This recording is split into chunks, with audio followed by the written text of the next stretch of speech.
मैं अनवर पठान उर्फ अन्नू फिटर 29 जुलाई बरोज़ दोपहर 1 बजे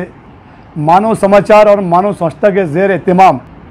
सलामताबाद चौक ऑफिस पर 10वीं का रिजल्ट मुफ्त बताया जाएगा और मुफ्त कंप्यूटर प्रिंट दी जाएंगी।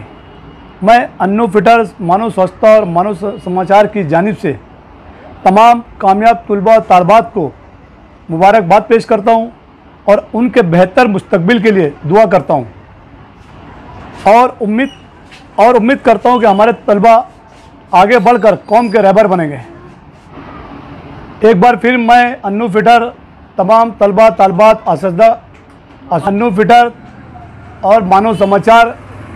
डायरेक्टर मानव समाचार की जानिब से तमाम असददा कराम तलबा तलबात को